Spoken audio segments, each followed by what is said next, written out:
Good morning, students. How are you all? I hope you are all doing good and studying really very hard. So, students, what we have started in previous two videos, our journey of this NEET preparation. Let's continue that. So, पिछले videos में हमने unit and dimension start किया था। Dimension क्या होता है वो पढ़ा था, डायमेंशन फॉर्मूला निकालना सीख लिया था। अब इस वीडियो में हम उसकी एप्लीकेशन देखने वाले हैं कि आखिर डायमेंशन का यूज़ क्या है और किस तरीके से हम उसको यूज़ करते हैं। और बहुत ही इंटरेस्टिंग एप्लीकेशंस है, बहुत इजी भी है। कुछ एग्जांपल्स मैंने आपके रखे हुए हैं, तो आपको बहुत अच्छा लगेगा और सबको समझ में आएगा। अच्छा स्टूडेंट्स, आगे बढ़ने से पहले मैं आपको ये बता दूं कि अगर जैसे आप लोगों ने अगर आप चैनल पर अगर नए हैं तो आप चैनल को सब्सक्राइब करें और कमेंट में ज़रूर लिख के बताना मुझे कि आपको समझ में आ रहा है, नहीं आ रहा है, क्या इससे आपको फ़ायदा हो रहा है। इसमें मैंने आपको आपकी हेल्प करने के लिए ये कर रखा है कि ये जो नोट्स जिनको मैं बनाता हूँ और फिर आपको इस नोट्स के हर एक पॉइंट को मैं समझाता हूँ, ये नोट्स सारे इसमें एनसीईआरटी के सारे इंपॉर्टेंट कंसेप्ट को मैं रख के समझाता हूँ। कोई भी आपको कंसेप्ट छूटेगा नहीं एंड ये नोट्स आपको मिल जाएंगे स्टूडेंट्स। एवरीथिंग आपको अपने हाथों से नोट्स लिखने की ज़रूरत भी नहीं पड़ेगी। सो अगर आपको नोट्स चाहिए तो उसके लिए आपको मेरे इंस्टाग्राम चैनल पे जाना होगा, नीट फिजिक्स करके, तो आपको ये नोट्स भी मिलेंगे और I will try to upload full syllabus, जितने भी चैप्टर्स है सारे सिलेबस के रिगार्डिंग पीडीएफ में यहाँ पे अपलोड करूँ, सारे लेक्चर्स आपको एक एक पॉइंट समझा दूँ, ये मेरी कोशिश रहेगी। तो स्टे ट्यून। चलिए फ्रेंड्स स्टार्ट करते हैं। सो एप्लीकेशन ऑफ डायमेंशन एनालिसिस में हम तीन एप्लीकेशन देखने वाले हैं, तीन एप्लीकेशन। तो उसमें एक एक करके हम एप्लीकेशन देखेंगे। पहली एप्लीकेशन है to check the dimensional correctness of an equation. Dimension analysis का हम यूज कर सकते हैं to check the dimensional correctness. So किस चीज पे बेस्ड है ये, हम कैसे करते हैं देखते हैं। देखो एक पॉइंट मैंने पिछले वीडियो में बताया था कि कोई भी इक्वेशन सही तभी होगी जब dimension formula on the left side of the equation is equal to dimension formula on the right side of the equation. ऐसे ही होना चाहिए। Obviously length equal to time नहीं हो सकता ना, लेंथ इक्वल टू टाइम नहीं हो सकता। Length equal to some length ही होगा। अगर इक्वल टू के लेफ्ट साइड लेंथ है तो राइट साइड भी लेंथ ही होगा ना एक प्रकार का। अगर इक्वेशन के लेफ्ट साइड अगर टाइम है तो इक्वेशन के राइट साइड भी टाइम होगा, उसमें ऐसी होगा। टाइम को ही टाइम से इक्वेट कर सकते हैं। तो वो बात लास्ट क्लास में बताई थी और यही चीज यहाँ पर भी हम यूज करने वाले हैं। और ये जो प्रिंसिपल मैंने कहा है स्टूडेंट, इसी को बोलते हैं principle of homogeneity of dimension. That in given relation the terms on both sides have same dimension, है ना। Terms on both side LHS और आरएचएस में अगर हम बात करें तो इधर और इधर, अगर इधर कोई एक फिजिकल क्वांटिटी है, फोर्स है, तो राइट साइड भी फोर्स ही है। इधर वेलोसिटी है तो इधर भी वेलोसिटी है।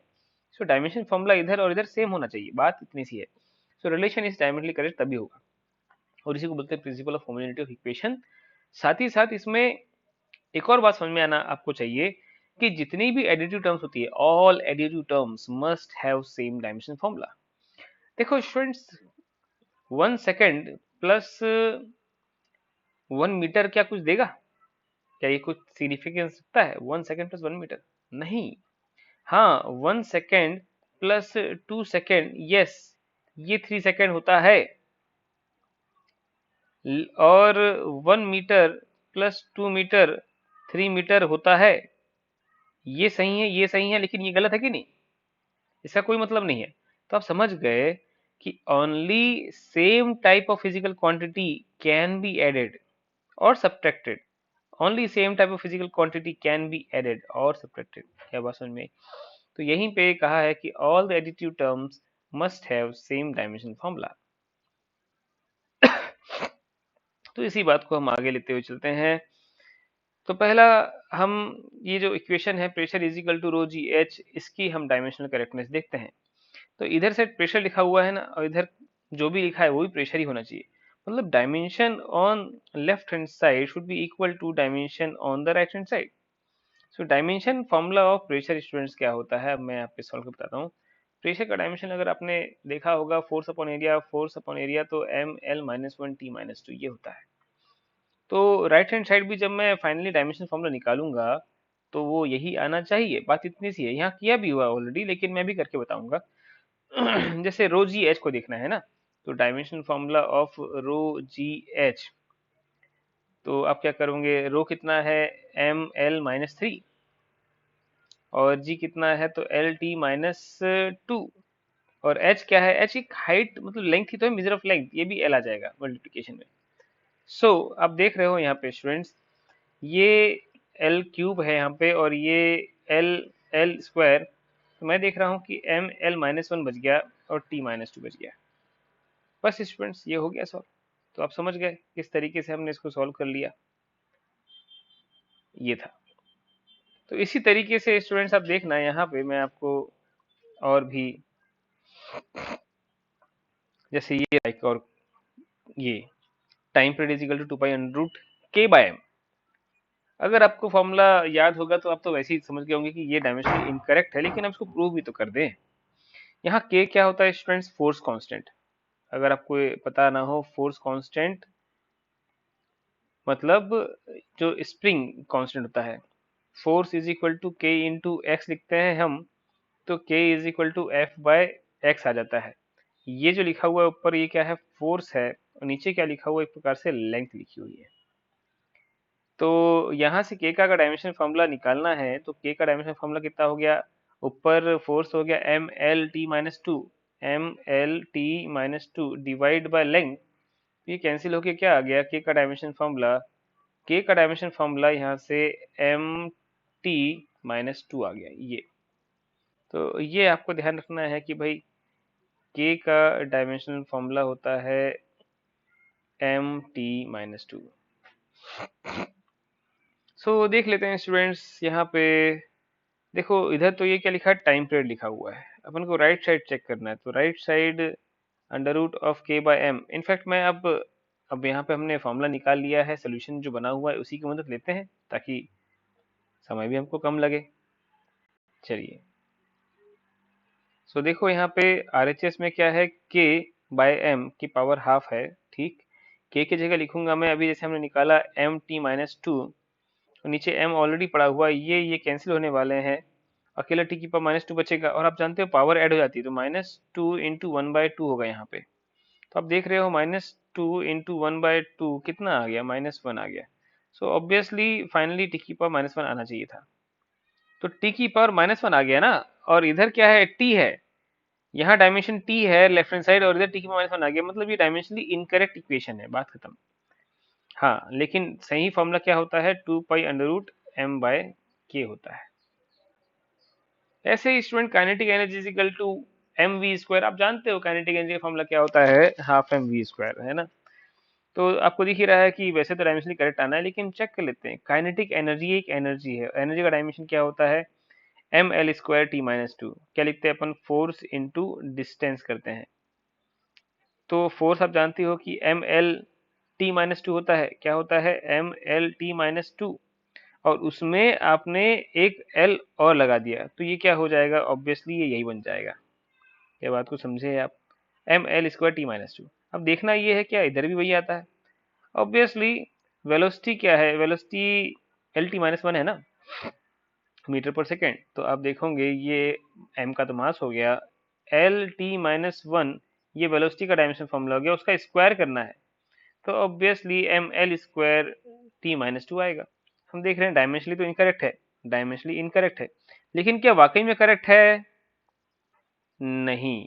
मैथमेटिकली ये इनकरेक्ट है, लेकिन डायमेंशनली करेक्ट है, बात ये है। तो ओवरऑल देखा जाए तो ये क्या सही है काइनेटिक एनर्जी फॉर्मूला, नहीं, वो गलत है कि नहीं। तो यहाँ पे एक बात ध्यान रखेंगे कि इक्वेशन डायमेंशनली करेक्ट हो सकती है, बिल्कुल, पर डायमेंशनली करेक्ट इक्वेशन होने का मतलब ये नहीं है कि इक्वेशन वाकई में सही होगी। सो डायमेंशनली करेक्ट इक्वेशन का मतलब ये नहीं हुआ कि जो फॉर्मूला है वो सही होगा, ये सही तो ये भी सही होगा, ऐसा जरूरी नहीं है, राइट। तो यहाँ पे एक स्टेटमेंट देखो क्या लिखा है, ए डायमेंशनली करेक्ट इक्वेशन मे और may not be correct. But A dimensionally incorrect equation is always incorrect.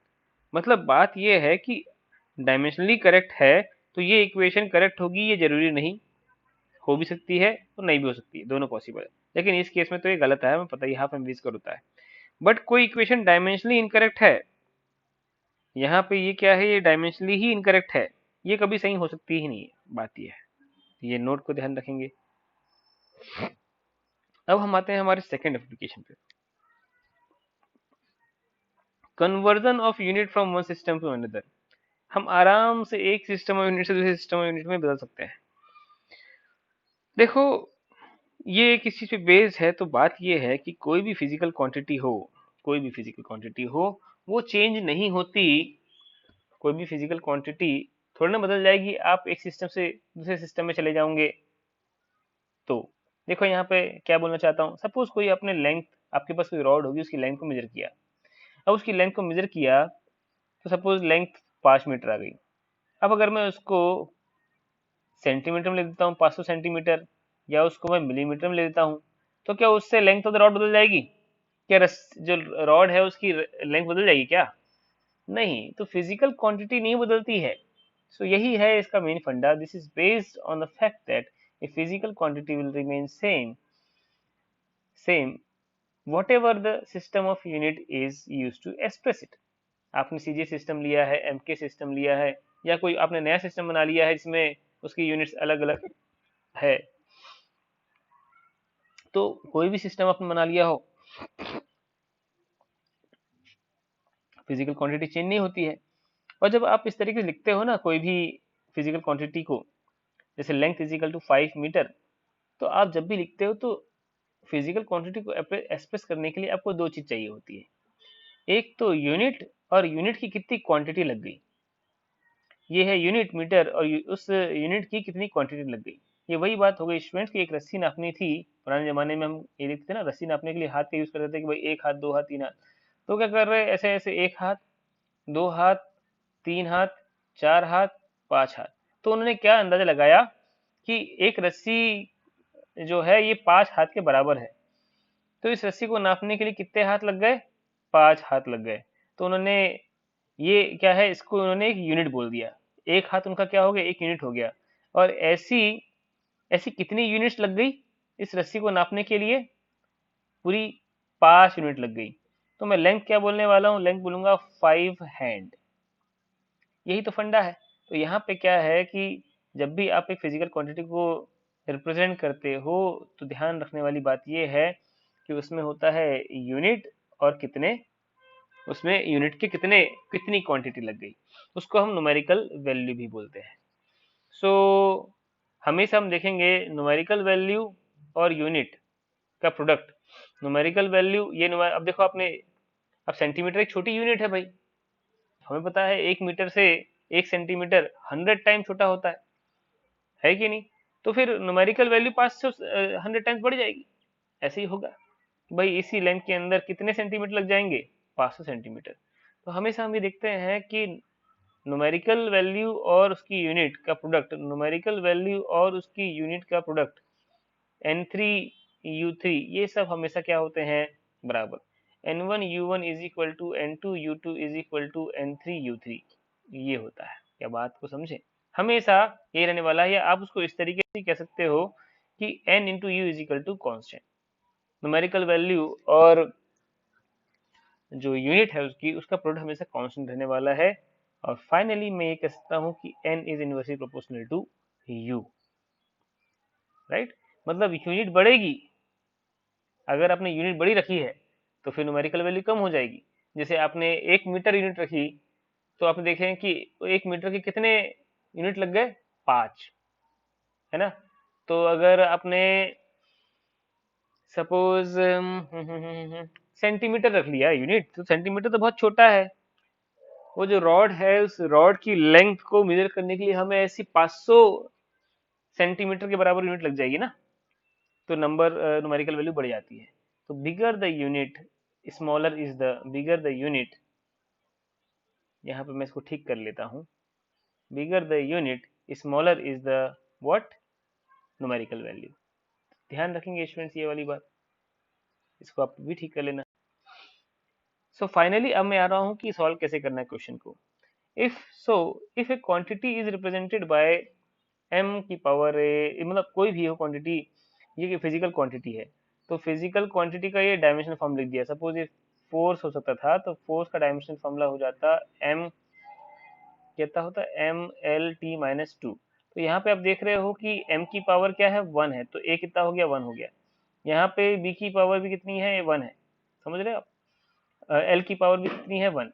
तो यहाँ पे a की वैल्यू वन हो गई, b की वैल्यू भी वन हो गई, और c की वैल्यू माइनस टू हो गई। समझे बात को। तो वो क्या लिखा हुआ है यहाँ पे, सिंपल इतना से लिखा हुआ है कि मान लेते हैं कोई फिजिकल क्वांटिटी का डायमेंशन फॉर्मूला ये है।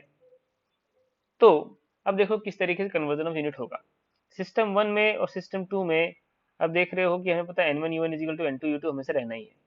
आप यूनिट की जगह पर क्या लिखोगे, उसका डायमेंशन फॉर्मूला। क्योंकि यूनिट जो है, सिस्टम ऑफ यूनिट्स तो अनेकों हो सकती है ना स्टूडेंट्स। मेरी मर्जी, मैं जो सिस्टम ऑफ यूनिट बना लूं मेरी जरूरत के हिसाब से। तो क्योंकि सिस्टम ऑफ यूनिट्स में कई कॉम्बिनेशन हो सकते हैं, इसलिए मैं किन किन की यूनिट्स याद रखूंगा, इसलिए हम लगा बनाते हैं डायमेंशन फॉर्मूला। मैं लिखूंगा M L T minus one, M one L M two L two T two minus one. और मान लेते हैं कि मुझे सपोज किसी इस सिस्टम की, ये मुझे नोन है, पता है इस सिस्टम में क्या न्यूमेरिकल वैल्यू है, मुझे पता है।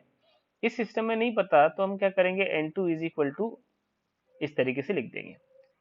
तो समझ गए कि एन टू क्या है, सिस्टम टू में जो न्यूमेरिकल वैल्यू है, सिस्टम टू में उस फिजिकल क्वांटिटी की जो न्यूमेरिकल वैल्यू है।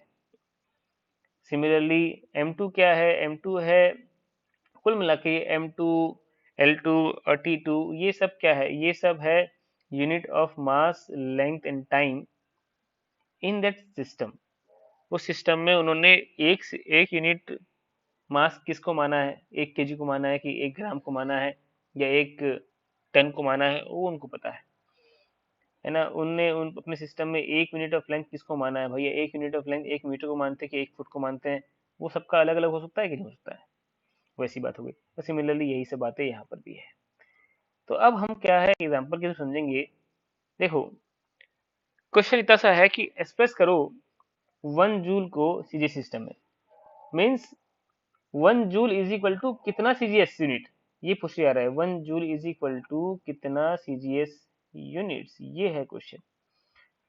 तो हमें नहीं पता, वैसे बता दूं मैं स्टूडेंट्स की सीजीएस यूनिट्स को बोलते हैं अर्ग, जो मैंने आखिरी में लिखा भी है। अर्ग क्या है, सीजीएस सिस्टम में यूनिट है उसकी। तो हम चाहते हैं कि one joule is equal to कितना अर्ग या कितनी सीजीएस यूनिट। तो हमने क्या किया, N one u is equal to N two u two करना स्टार्ट किया। वन इस सिस्टम में जो उसकी यूनिट है वो कितनी, वन है, न्यूमेरिकल वैल्यू कितनी, वन, वन जूल। तो वन जूल को अब देखो KG metre square second minus to.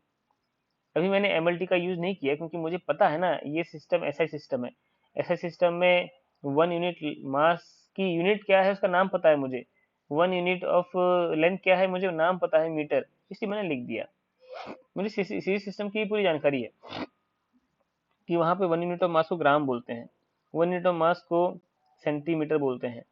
अगर कोई नई सिस्टम बना दिया हो तो सपोज स्टार सीजीएस, उसके अंदर कुछ और हो सकता था, तब हम डायरेक्टली एम एल टी इस तरीके से लगा देते।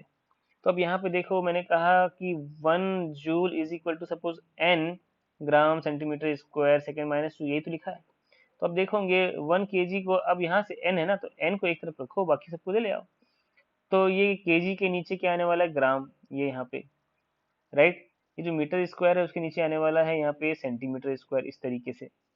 और ये सेकेंड सेकेंड तो कैंसिल ही हो जाएगा ना।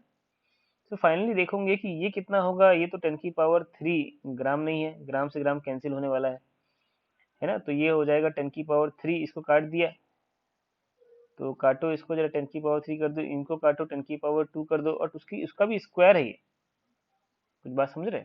तो फाइनली आप देख रहे हो कि 10 की पावर 7 आने वाला है।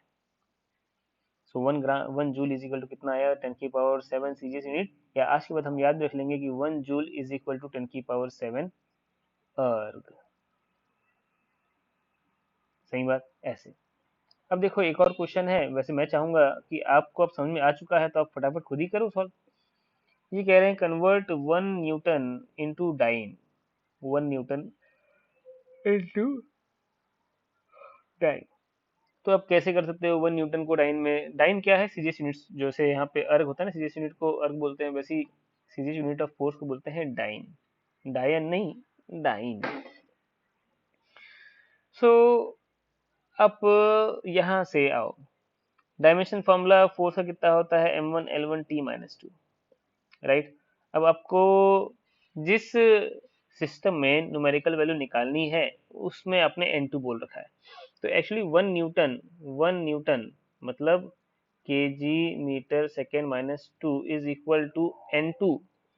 हमें इस सिस्टम में क्या है, यूनिट वगैरह वो पता है, कितने लिखूंगा, gram centimetre into second minus 2, ये हमें पता है। तो हमें n2 ही निकालना है। बाद में होने क्या वाला है, ये ग्राम नीचे आने वाला है ऐसे, इसके नीचे यहाँ पे सेंटीमीटर आने वाला है, इस तरीके से चलेगा। तो अब देखो n2 इज इक्वल टू, आप समझ गए होंगे कि n2 क्या है, वो सिस्टम है जिस सिस्टम में हमें निकालना है। तो n2 is equal to n1 into m1/m2। यहाँ पे देखो क्या कर दिया, ग्राम में निकालना था ना नए सिस्टम में, तो सीजीएस नीचे आ गया, पूरा सीजीएस सिस्टम नीचे आ गया। तो जिस सिस्टम में निकालना होता है वो नीचे आ जाता है, ध्यान रखेंगे स्टूडेंट्स ये वाली बात, अगर ये याद रहती तो अच्छा है। जिस सिस्टम में न्यूमेरिकल वैल्यू निकालनी है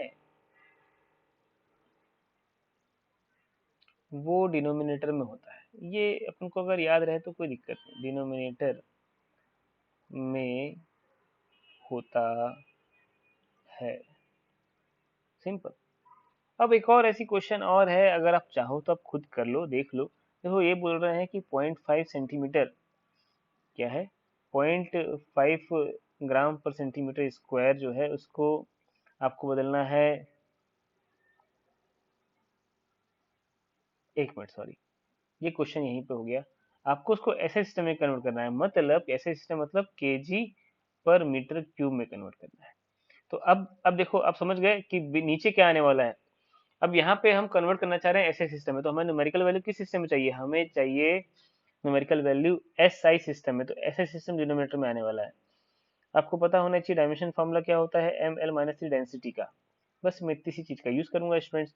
सो n2 is equal to gram upon KG, और gram upon KG centimetre upon metre की पावर -3, ये बना स्टूडेंट्स। देखो क्या है, यहाँ पर भी यही लिखा हुआ है, gram upon KG centimetre upon metre की पावर -3। और अब यहाँ से आप सॉल्व कर लो, केजी को आपने ऐसे लिख दिया, आपने मास को आपने ऐसे लिख दिया, और मास बोल रहा हूँ मैं, वो मीटर है, मीटर को आपने 100 सेंटीमीटर लिख दिया और सॉल्व कर दिया स्टूडेंट्स। तो ये ऐसे आंसर आ गया। तो कोई बहुत मुश्किल नहीं है, बस आपको इसको खुद की प्रैक्टिस करनी है। अब आप खुद से नहीं करोगे तो फिर कैसे होगा। ओके स्टूडेंट्स, अब तीसरा रिलेशन, और वो भी फाइनल, क्या है, find the relation between, to find the relation between different physical quantities, to find the relation between different physical, हम क्या है, एक फिजिकल रिलेशन भी निकाल सकते हैं। और उसमें मैं आपको लिख देता हूँ इंपॉर्टेंट यहाँ पे, ओनली प्रोडक्ट टाइप,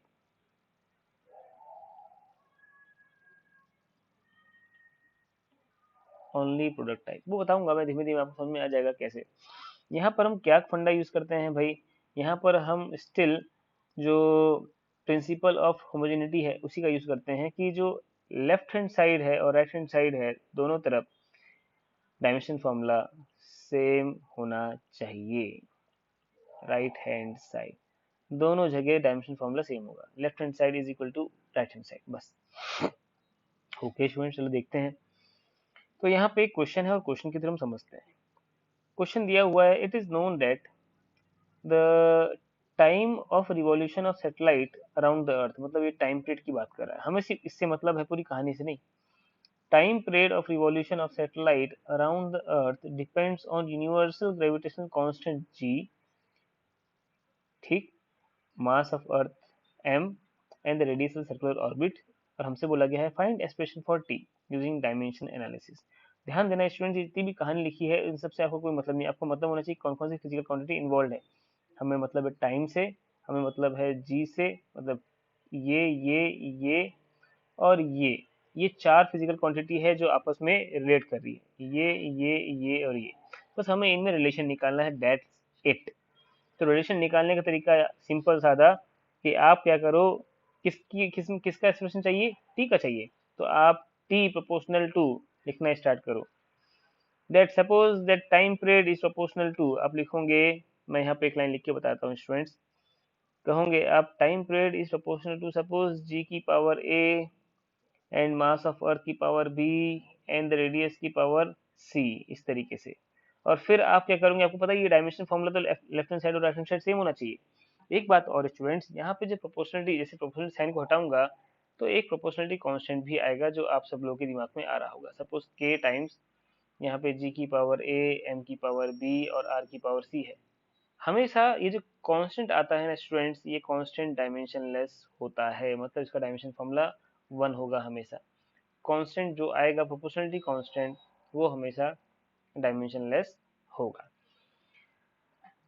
नहीं तो फिर अगर ऐसा नहीं है ना तो उसका कुछ डिपेंडेंसी दी दी होगी। जैसे ग्रेविटेशनल कांस्टेंट भी तो कांस्टेंट है, बिल्कुल आप यही बोलोगे, बट ग्रेविटेशनल कांस्टेंट भी तो यूनिवर्सल कांस्टेंट है। तो जो भी ऐसा कांस्टेंट आपको दिया होगा, मान लेते हैं कि अगर कोई एक्सप्रेशन में कोई फिजिकल क्वांटिटी किसी ऐसे कांस्टेंट पर डिपेंड करती है जिसकी यूनिट है, तो उस केस में आपको बताएंगे कि वो उस पर्टिकुलर कांस्टेंट पे डिपेंड करी, जैसे यूनिवर्सल ग्रेविटेशनल कांस्टेंट पे डिपेंड कर रहा था ये टाइम पीरियड का फॉर्मूला, तो दिखाया ना, लिखा ना, ऐसे लिख के देगा। और नहीं दिया तो फिर जो आपको दिया हुआ है आप वही मानेंगे, जो सिंपली प्रोपोर्शनलिटी कांस्टेंट आया है उसका डायमेंशन फॉर्मूला आपको नहीं मानना है, क्योंकि उस पर डिपेंडेंसी ही नहीं है। और आप क्या मान लोगे खुद से इसको, तो इसलिए वो कुछ है ही नहीं, वो नंबर है। ठीक है स्टूडेंट्स, वो जस्ट एक नंबर है, जैसे 2 पाई या कुछ भी और इस तरीके से नंबर हो सकते हैं ना वो। अब हम करने क्या वाले हैं, टाइम पीरियड जो लेफ्ट हैंड साइड और राइट हैंड साइड हम इक्वेट करने वाले हैं डायमेंशनल फॉर्मूला। तो देखो टाइम पीरियड का डायमेंशन फॉर्मूला तो टी की पावर 1, तो टाइम पीरियड के डायमेंशन फॉर्मूला में ऑब्वियसली एम की पावर 0 हो गई और एल की पावर 0 ही तो होगी, क्योंकि वो डिपेंडेंसी नहीं करता है। यहाँ इनको लिखने की जरूरत नहीं थी, ये 1 लिखे हुए दोनों दोनों, ये 1 है एक्चुअल में, लेकिन लिखे हैं दिखाने के लिए कि देखो ऐसा होता है। इधर एम की पावर 0 है।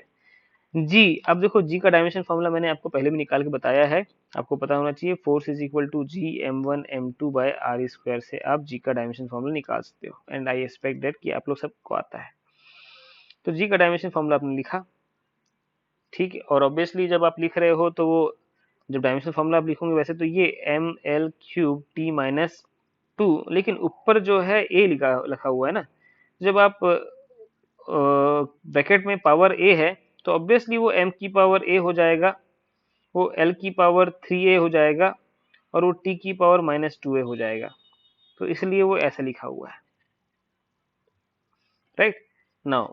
तो वैसे ही जो मास है, मास आप जानते हो m की पावर b l की पावर c, इस तरीके से आप देखो m की पावर क्या आ गया b माइनस ए, l की पावर में क्या आ गया आपको पता है, जो जब अब पावर ऐसा आ जाता है इस तरीके से कभी भी, तो ये m जो है एक बेस बन जाता है, तो बेस कॉमन लेके पावर्स जो है वो सिंपली ऐड हो जाती है जब मल्टीप्लिकेशन में होता है। तो जब मल्टीप्लिकेशन में होता है ना, ये और ये मल्टीप्लिकेशन में है, तो आपने क्या किया, जब बेस है m, तो जब बेस सेम होता है तो पावर ऐड हो जाती है इन केस ऑफ प्रोडक्ट।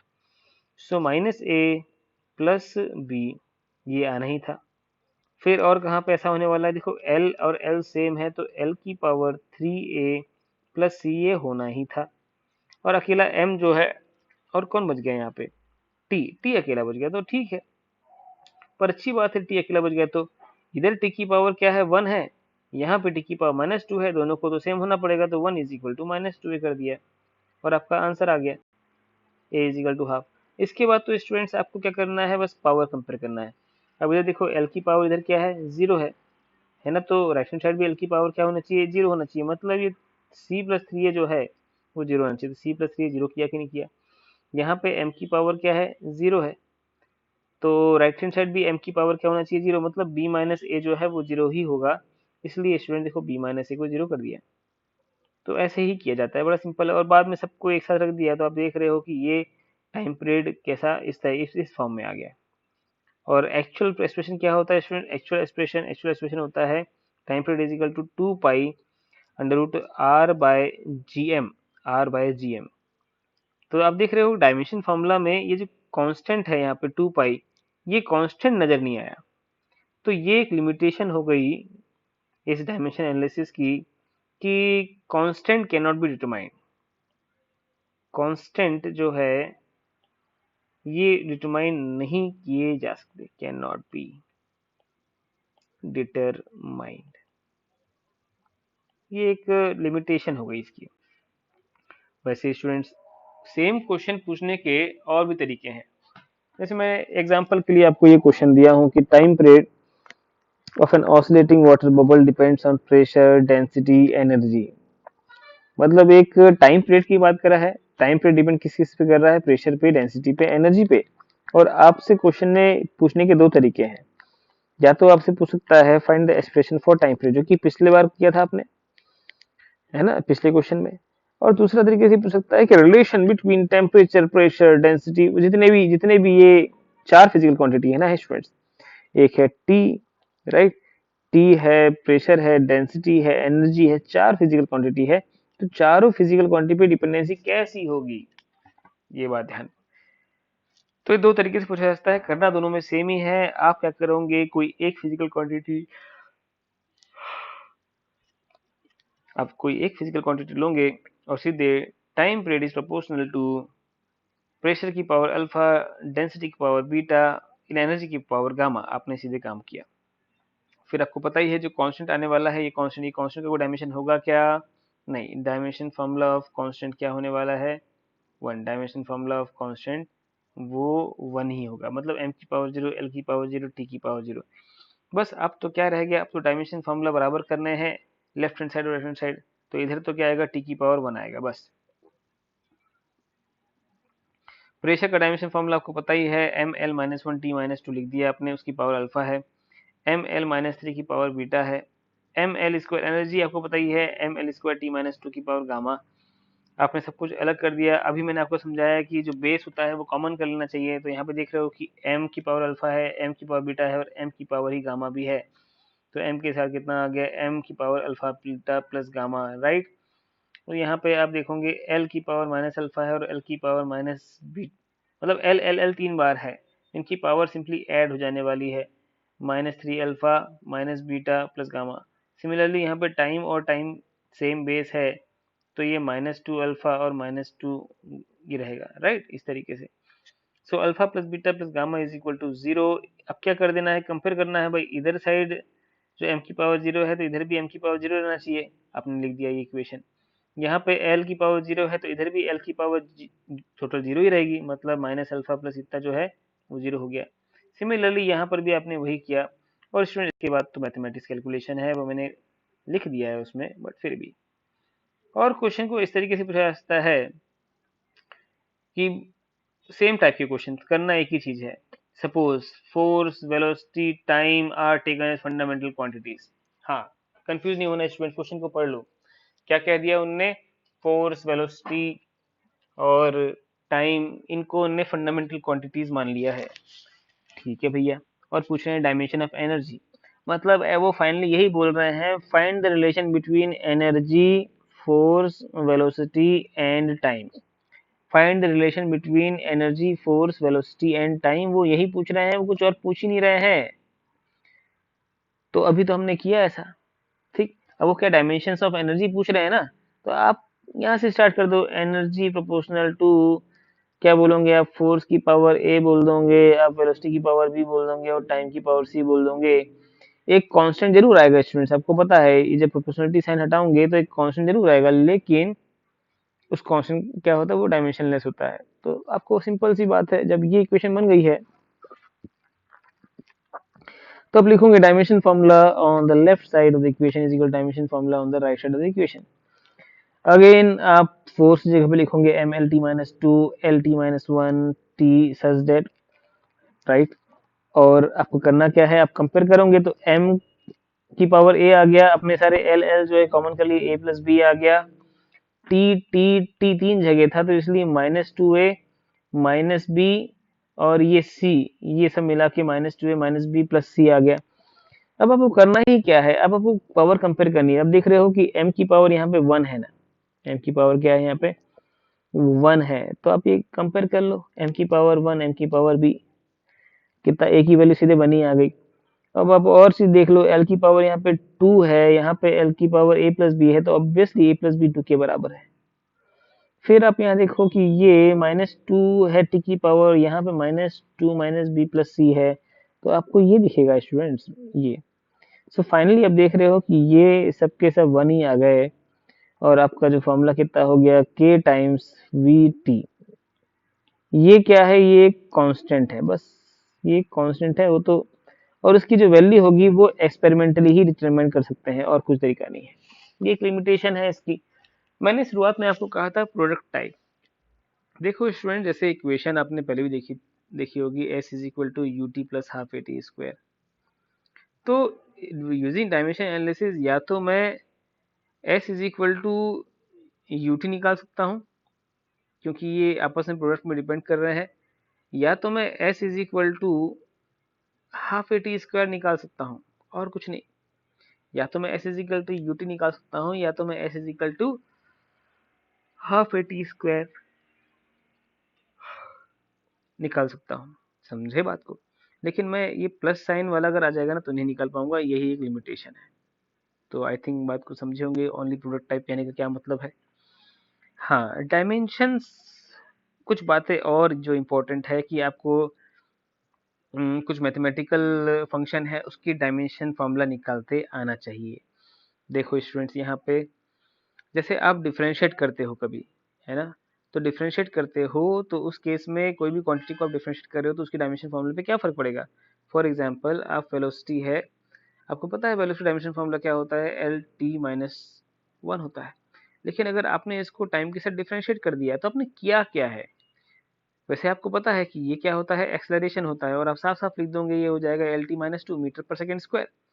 पर वही बात है कि डिफरेंशिएट किया तो आपने क्या किया, आपने actually D by d T operator चला दिया उसके ऊपर। ये डी क्या होता है, स्मॉल डी, कई बार कोई कंफ्यूज हो गया हो तो ये डी मतलब क्या होता है, चेंज। जो डेल्टा होता है ना, डेल्टा डेल्टा एक्स होता है बिग चेंज के लिए। बिग चेंज जब होता है ना, जब कोई फाइनल चेंज होता है तब, और जब बहुत छोटा चेंज होता है तो फिर आप क्या है, डी यूज करते हो, और कुछ तो और कोई है ही नहीं।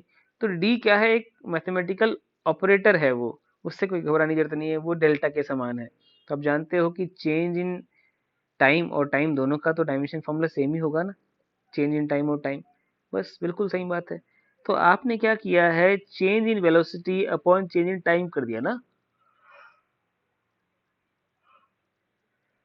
राइट। तो सिर्फ और सिर्फ नीचे एक टी आ गया और कुछ नहीं हुआ। सिमिलरली स्टूडेंट्स, अगर आप d y by d x करते हो, आप d y by d x करते हो, तो आप कर क्या रहे हो, डी वाई डी एक्स ये ऑपरेटर लगा दे रहे हो और कुछ नहीं। तो y के नीचे एक x और आ गया, राइट। ये क्या नीचे क्या लिखा है, dx क्या लिखा है, चेंज इन x लिखा हुआ है, ये क्या लिखा हुआ है, चेंज इन x। तो चेंज इन x है नीचे, ऊपर चेंज इन y है। तो आप एक्चुअली कर क्या रहे हैं, change in y upon change in x। तो डिफरेंशिएट करने का मतलब क्या है, change in y upon change in x कर रहे हैं, तो y के नीचे खाली एक x आ जाने वाला है, राइट। तो यहाँ पे भी जब मैंने वेलोसिटी डिफरेंशिएट किया किसके रेस्पेक्ट में, टाइम के रेस्पेक्ट में, तो नीचे टाइम आ गया। अगर मैंने डी बाई डी एक्स किया होता तो यहाँ पे L T minus one divide by L आ जाता, क्योंकि चेंज इन एक्स है वो, और कैंसिल होके ये माइनस टी आ जाता, टी की पावर माइनस वन। ऐसे होता है स्टूडेंट्स। अब आपने क्या किया, d square y by d x square है ये। अरे तो d square y by d x square ये है क्या, ये है d d square y by d x square, actually लिखा हुआ है d by d x of d y by d x. मतलब आप क्या कर रहे हो, जो d y by d x है उसको भी डिफरेंशिएट कर रहे हो। आप जानते हो डिफरेंशिएट करते हो विद रिस्पेक्ट टू एक्स, तो नीचे एक्स का डायमेंशन फॉर्मूला आ जाता है। तो ये जो क्वांटिटी है पूरी की पूरी d y by d x, उसमें आपने क्या किया, एक और नीचे डिनोमिनेटर में एक और एक्स आ गया। तो कुल मिला के आप डबल डबल डिफरेंशिएट कर रहे हो, यहाँ पे टू को ध्यान दे, डबल डिफरेंशिएट कर रहे हो, यहाँ पे टू को ध्यान दे, तो आपका नीचे क्या आने वाला है, एक्स स्क्वायर। इसीलिए यहाँ पे लिखा हुआ है कि अगर आप n टाइम डिफरेंशिएट कर रहे हो तो यहाँ पे n आने वाला है, राइट। ये पहले y अकेला था, पहले y अकेला था, लेकिन अब आपने डिफरेंशिएट किया एक बार तो नीचे एक n आ गया, आपने एक और बार डिफरेंशिएट किया तो एक और n आ गया, एक और x आने वाला है, इस तरीके से। तो आपने n बार डिफरेंशिएट किया है उसको, तो आप का n टाइम्स x आने वाला है, ये बात समझ लीजिए।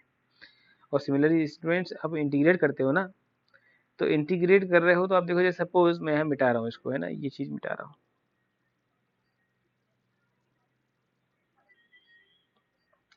सपोज आपने वी डी टी किया, तो ये क्या है स्टूडेंट्स वी डी टी?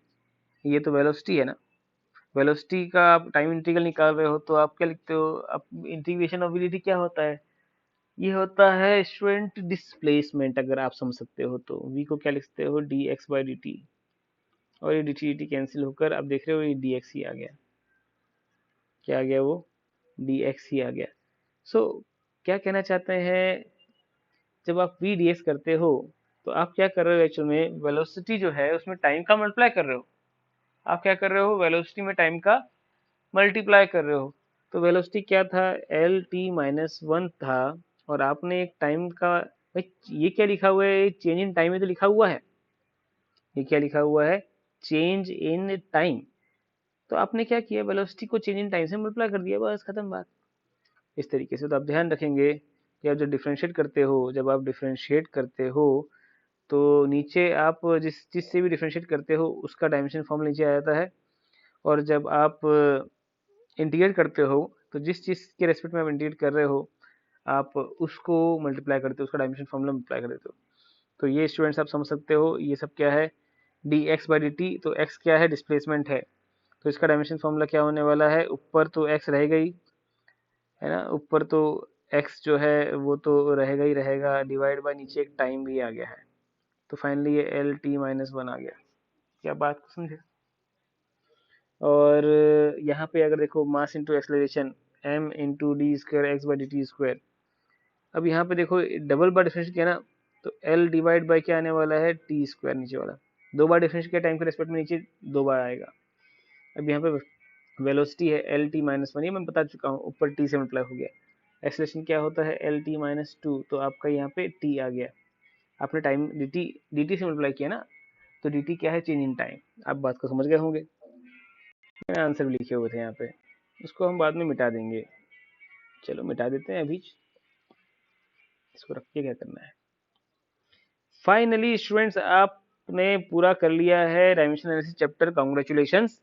बस अब लिमिटेशंस है वो मैं आपको बता देता हूँ। देखो स्टूडेंट्स, मैकेनिक्स में क्या होता है, formula for physical quantity depending on more than three physical quantity can not be derive. अब ये बात आपको समझाना पड़ेगा। देखो स्टूडेंट्स, मैकेनिक्स का मतलब क्या है? उसके अंदर मास, लेंथ और टाइम, ये तीन ही बेस क्वांटिटीज इन्वॉल्व होती है पूरे मैकेनिक्स के सवाल में। पूरे मैकेनिक्स में ये मास, लेंथ और ये टाइम ही इन्वॉल्व होता है। और आप क्या करते हो? बार बार इन्हीं की पावर को लेफ्ट हैंड साइड और राइट हैंड साइड बराबर करते हो।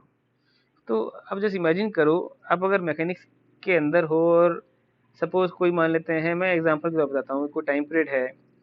टाइम पीरियड डिपेंड कर जाता है मास पर, लेंथ पर, है ना। किसी चीज़ का टाइम पीरियड मास पे डिपेंड कर रहा है, लेंथ पे डिपेंड कर रहा है। और देखो टाइम, मास, लेंथ तो हो चुका, इसके अलावा आप बोल दो एक एनर्जी पे डिपेंड कर रहा है कि पावर सी बोल दिया। ये तीन चीज पे, एक फिजिकल क्वांटिटी तीन चीज पे डिपेंड कर गई है। अभी सॉल्व हो जाएगा ये, मैं मान लेता हूँ एक और चीज पे डिपेंड कर गया, वेलोसिटी पे भी डिपेंड किया। चार फिजिकल क्वांटिटी की बात कर रहे हैं, more than three, depending on more than three physical quantity. तो हम कैसे इसको नहीं कर पाएंगे, मैं समझाता हूँ। देखो टाइम पीरियड का डायमेंशन फॉर्मूला क्या हुआ? टी की power one. Right hand side क्या होगा? एम की पावर ए है, यहाँ पे एल की पावर बी है। एनर्जी का डायमेंशन फॉर्मूला क्या होगा? M L square T minus two की पावर सी है। और वेलोसिटी क्या होगा? एल टी माइनस वन की पावर में क्या है? यहाँ पे डी है। सही है ना। अब यहाँ पे देखो टी की पावर वन है, एम की पावर में क्या आ गया? ए प्लस सी आ गया, और एल की पावर में क्या आ गया? बी प्लस टू सी। देखो मैं सब डायरेक्टली कर रहा हूँ, थोड़ा सा काम इतना तो मैं करूंगा भाई।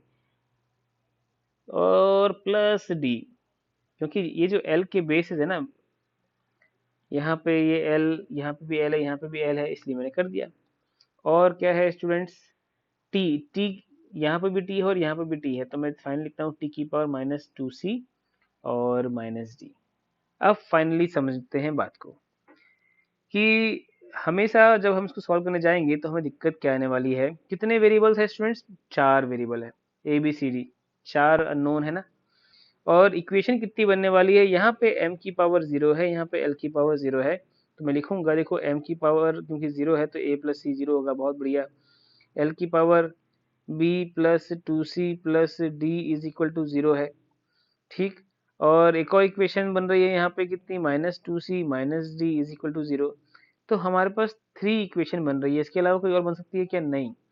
बट अननोन कितने हैं? अननोन है 4। तो कभी आपने देखा है कि अननोन ज्यादा है और इक्वेशन कम है तो इक्वेशन सॉल्व हो जाती है? Equation cannot be solved, value cannot be found if unknowns are more than the number of equation. तो यहाँ पे ये दिक्कत आती है स्टूडेंट्स, इसलिए हम जो है मैकेनिक्स के प्रॉब्लम्स में नहीं कर पाते हैं, डायमेंशन एनालिसिस से रिलेशन फार्मूला नहीं निकाल पाते हैं। क्यों? क्योंकि वहां पे मतलब इन केस में जब मोर देन 3 फिजिकल जब भी ऐसे हो तब। चलिए ये बात आप समझ गए होंगे, बहुत बढ़िया। तो फिर मैं आगे बढ़ता हूँ। अब this method can not be used, this method can multiplication type में मैंने आपको समझा दिया, याद है मैंने प्रोडक्ट टाइप को समझाया था। हाँ, इसकी एक और लिमिटेशन है कि इसमें एक्सपोनेंशियल ई की पावर, ट्रिग्नोमेट्रिक, लॉगरिथमिक ये सब नहीं आ सकते। जैसे y is equal to a sine omega t है, तो साइन वाला टर्म नहीं डिटरमाइन कर सकते ना, क्योंकि साइन क्या होता है? डायमेंशनलेस होता है। कुल मिला के डायमेंशनलेस क्वांटिटी तो इनविजिबल हो जाएगी। क्या पता टाइम पीरियड के फॉर्मूले में कहीं थीटा भी आता हो, कुछ एंगल वेंगल भी आता हो, है ना। एक पेंडुलम है, ऐसे हैंग कर रहा था, इसको मैंने किस एंगल पे, जितना ज्यादा दूर रखूंगा मैं, है ना, जितना ज्यादा डिफ्लेक्ट करूंगा, हो सकता है टाइम पीरियड जो है इसका एक ऑसिलेशन का टाइम पीरियड थीटा पे डिपेंड कर जाए, अगर बड़ा ऑसिलेशन है तो। लेकिन मैं इस थीटा पे क्या डिपेंडेंस है, थीटा की पावर 2 है, थीटा की पावर 1 है, मैं नहीं निकाल पाऊंगा कभी। फिर मैंने आपको एक चीज बताई थी कि देखो एडिटिव और सब्सट्रैक्टिव टर्म्स जो है ये वाले रिलेशन नहीं निकाल पाएंगे, s is equal to u t plus half square सब नहीं डिराइव कर पाएंगे, कारण बताया था। ये मैंने अभी कहा कि देखो ये रिलेशन, ये जो डायमेंशन फॉर्मूले होते हैं, ये डायमेंशन एनालिसिस जो है, ये हमें डायमेंशनलेस कांस्टेंट पे डिपेंडेंसी नहीं बता सकते। डायमेंशनलेस कांस्टेंट की बात कर रहा हूँ स्टूडेंट, जैसे time period is equal to 2 pi under root m by k लिखा हुआ है, तो 2 पाई नहीं पता चल सकता, आप ये जरूर निकाल लोगे some constant time under root of m by k. But ये अच्छा के की जगह सी कर देता हूँ, सी। तो ये जो नया कांस्टेंट है ना यहाँ पे सी, प्रोपोर्शनलिटी कांस्टेंट बोल रहा हूँ मैं इसको, इस प्रोपोर्शनलिटी कांस्टेंट के बारे में आप कोई भी इंफॉर्मेशन नहीं निकाल पाओगे। क्या बात को समझे? Using dimension analysis. फिर बात करते हैं, if the dimensions are given the physical quantity may और मे नॉट बी यूनिक। ये भी बड़ी अच्छी बात है। देखो कई सारी ऐसी फिजिकल क्वांटिटी है जिनका डायमेंशन फॉर्मूला सेम होता है, जैसे energy, work, kinetic energy, potential energy. तो अगर मान लेते हैं कि मैं अभी हमने थोड़ी देर पहले कोई देखा कि भाई टाइम पीरियड डिपेंड करता है वेलोसिटी पे, लेंथ पर, और यहाँ पे एनर्जी लिख दिया, तो एनर्जी कौन सी है? काइनेटिक है, पोटेंशियल है, वो क्या है नहीं पता। जैसे हमें और भी ऐसी बहुत सारी फिजिकल क्वांटिटीज होती है स्टूडेंट्स जिनका डायमेंशन फॉर्मूला सेम होता है और वो फिजिकल क्वांटिटीज अलग अलग होती है। क्या बात समझ में आई? तो क्योंकि बहुत सारी फिजिकल क्वांटिटीज ऐसी होती हैं कि डायमेंशन फॉर्मूला सेम होते हैं और डायमेंशन एनालिसिस में तो हम सिर्फ डायमेंशन देखते हैं, तो हमें क्या पता कि हम वो जो डायमेंशन फॉर्मूला रखा हुआ है वो किस किस फिजिकल क्वांटिटी का है। और एक और बात कि ये डायमेंशन एनालिसिस हमें एक फिजिकल क्वांटिटी जो हम बना रहे हैं, एक रिलेशन जो बना रहे हैं ना, उसमें कोई फिजिकल क्वांटिटी स्केलर है कि वेक्टर है, हमें नहीं पता। हम तो डेंसिटी को और वेलोसिटी को, हम तो डेंसिटी को एम एल माइनस थ्री और वेलोसिटी को L T minus two, L T minus one, या एक्सलरेशन को एक ही तरीके से देखते हैं भैया, इनका डायमेंशन क्या है बस। लेकिन हमें डायरेक्शन वायरेक्शन से क्या ही मतलब होता है। सो स्टूडेंट्स, क्या आपको समझ में आया डायमेंशन एनालिसिस क्या है, पूरा चैप्टर? मैं एक वीडियो और बनाऊंगा जिसमें मैं कम से कम 10-15 मल्टीपल चॉइस क्वेश्चन लेके आऊंगा, जिसमें नॉर्मली स्टूडेंट्स अटक जाते हैं, तो वो भी आपके लिए बहुत बेनिफिशियल होगा स्टूडेंट्स, उसको जरूर देखें। चलिए स्टूडेंट्स, अगर आपको वीडियो में बहुत बढ़िया समझ में आया है सब कुछ, तो आप इसको लाइक करो, इस वीडियो को सब्सक्राइब करो और बिल्कुल अपने फ्रेंड्स को भी बताओ ताकि वो भी फ़ायदा उठा सके। ओके स्टूडेंट्स, कमेंट में ज़रूर लिख के बताना कि इसमें आपको समझ में आया सब कुछ कि नहीं आया। चलिए स्टूडेंट्स, मिलते हैं नेक्स्ट क्लास में। Happy learning, bye.